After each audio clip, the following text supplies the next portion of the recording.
In 1996, Dario Robledo entered his university library and began searching through books for references to the end of the world. He systematically altered with white out and pen all the dates referencing Armageddon by adding 100 years.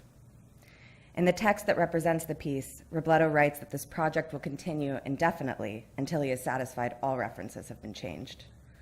He also wrote that the action was taken in an effort to buy us all a little more time. He titled the work, "Tonight I'm Gonna Party Like It's 2099, a riff off of Prince's top hit and Y2K anthem, 1999. Robledo does not tell us the specifics of how he found the books, how many he altered, or if the project continues to this day, allowing the work to exist somewhere between the concrete and the speculative. On the surface, the work reads as an attempt to save the world, but within deeper analysis, it is clear that it isn't really a refusal of the end. Rather, it is a surrender coupled with a tender gesture that intently accepts that someday the world is going to end, but also offers a consolation, a little more time.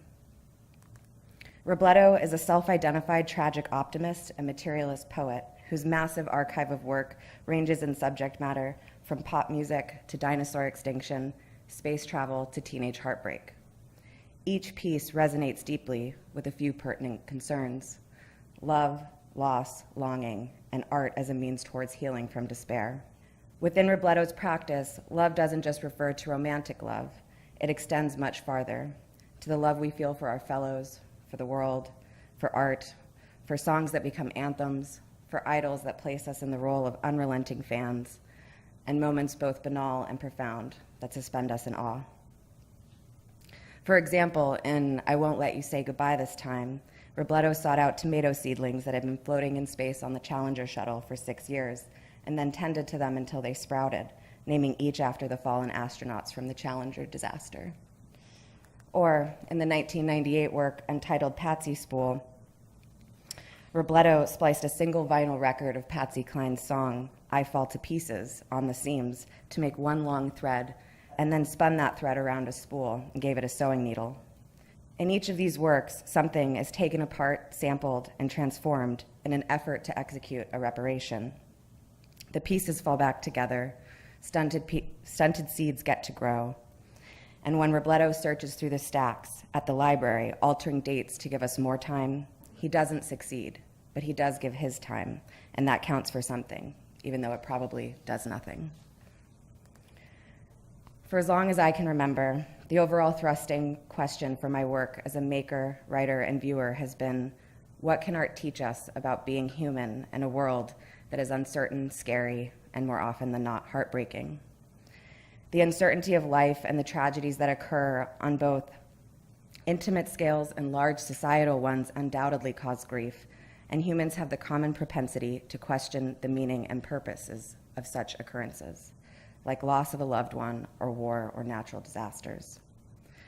The despair that arises when one cannot make meaning of such events, when there is no meaning to justify profound suffering.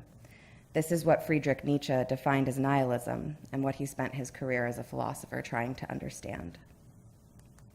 Nietzsche, looking to answer a question similar to mine, what can art do for us in the face of certain meaninglessness, wrote his first book, The Birth of Tragedy, in 1872. The book is a philosophical consideration of art that could be characterized as a love letter to his contemporary Richard Wagner. Nietzsche championed Wagner's music for exemplifying a composition of aesthetics that could succeed in affirming life's value in the face of nihilist despair by performing a synthesis of the Apollonian and Dionysian aesthetics, a doubling of oppositional yet complementary affects such as tragedy and beauty or desire and fear. The concept of the Apollonian and Dionysian originate from Greek mythology's Apollo and Dionysus, sons of Zeus. Apollo is the god of rationality, logic, and reason. Dionysus is the god of impracticality, irrationality, and chaos. While their traits are oppositional, the Greeks did not perceive them as opposing forces. They were embraced as intertwined and harmonious. Nietzsche further illuminates the nuances within the Apollonian and Dionysian while focusing much of his writing on the opera Tristan and Isolde, which has since been written about extensively. Contemporary philosopher Brian McGee writes, The first chord of Tristan and Isolde remains the most famous single chord in the history of music. It contains within itself not one but two dissonances, thus creating within the listener a double desire, agonizing in its intensity for resolution. The chord to which it then moves resolves one of these dissonances, but not the other, thus providing resolution yet not resolved. This double desire that McGee refers to is synonymous with Nietzsche's Apollonian and Dionysian, and is from where I extend my analysis.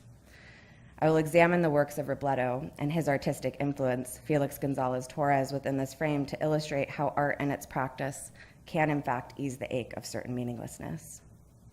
One can see the Apollonian and Dionysian synthesis present in Robledo's Tonight I'm Gonna Party Like It's 2099. The work was not shown publicly until 2008, and until then was solely intended for those who might unexpectedly come upon these subtle interventions, for the student researching global warming, or for the teacher preparing a lecture on religion. In an intimate moment with a trace of another's hand in the midst of a public place of research, there is a tension that is sparked by the simple, anonymous gesture that simultaneously eludes and gives. The work is funny but remains earnest. It is realistically ineffectual but unimaginably time-consuming. It references pop culture while engaging in humanity's very real fear of the end. It is vandalism, but it is also a remedy. It is tragic and futile and completely satisfying.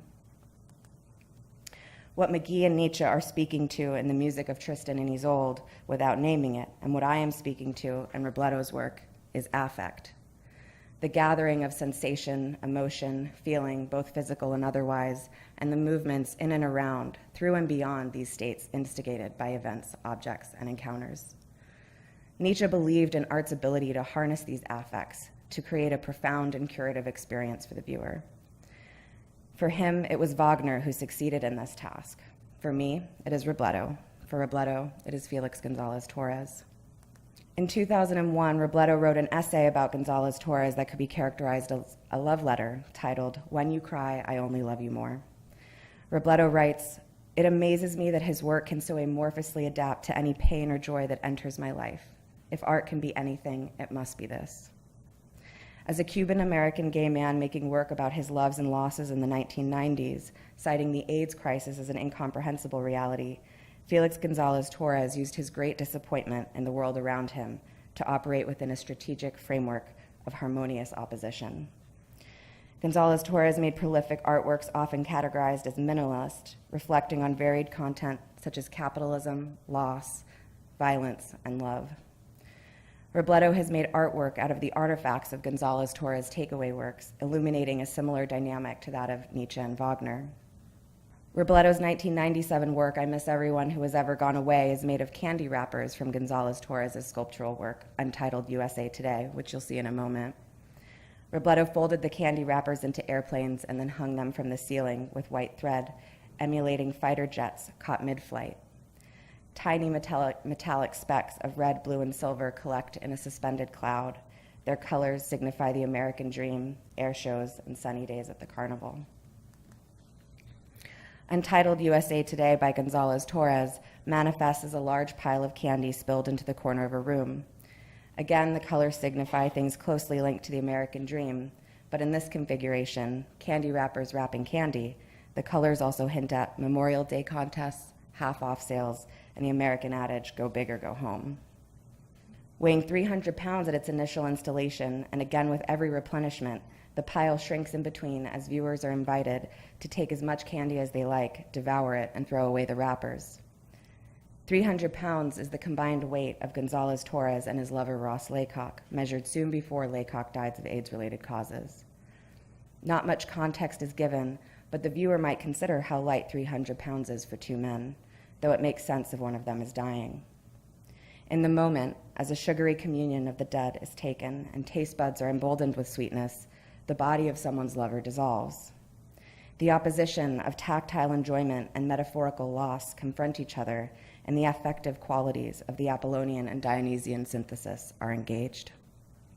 As viewers, we participate in love whether we intend to or not, and we participate in the disappearing of a lover as well.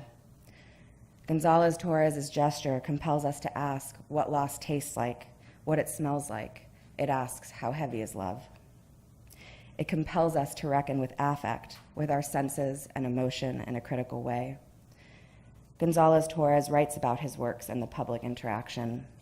Quote, perhaps between public and private, between personal and social, between fear of loss and the joy of loving, of growing, changing, of always becoming more, of losing oneself slowly and then being replenished all over again from scratch, I need the viewer. Without the public, these works are nothing. I need the public to complete the work. I ask the public to help me to take responsibility. By taking the candy wrappers from Gonzalez-Torres' work and turning them into something new, Robledo replies to Gonzalez-Torres' request with a clear and concise, yes, I will help. Yes, I will take responsibility. Yes, I will become a part of this work. Not only the artwork itself, but the work of affirming life's value in the midst of great and incomprehensible anguish. Robledo takes the candy wrappers and elevates them to a new height, communicating that the lessons of grief will not be wasted. They will mean something still long after the candy has dissolved on the tongue. In taking a closer look at the paper airplanes in Robledo's piece, one can see that some of these airplanes have been made from cut and reshaped pieces of foil. Some have been given wings that have been adhered with glue, creating a union between two distinct pieces. This gesture insists that the artifacts of loss can be pulled apart and recuperated by art. They are lifted up in monument as emblems for Gonzalez-Torres and what he lived and died through, reminding us that while we will never learn to defy death, we have learned to defy gravity. In this, planes becomes metaphors for the tragedies that humanity has pushed to the other side of, for the histories of impossibilities becoming possible. The first airplane flight, the first space exploration, setting foot on the moon. They also signify the moments where humanity has failed itself, the Challenger disaster, the 9/11 attacks, the fact that airplanes are used to drop bombs. The same vessel that becomes an emblem of hope becomes an emblem of hopelessness, creating a space where tragic optimism must reside. These works ask the viewer to acknowledge that while the world is a tragic place, we can still have joy and laughter, and we can still be together, feeling awe as we see an airplane fly loop-de-loops over our heads, like the moment a crowd of strangers comes together, moved by one single chord. It's not that we need these representations to know these tragedies exist. It's that art as a form has the power to demand more than despair. These dualities will always be present, and when they can be present in one single moment, an embrace of everything, despair is no longer despair as we know it, but despair as we need it, a moment of nourishment. Thank you.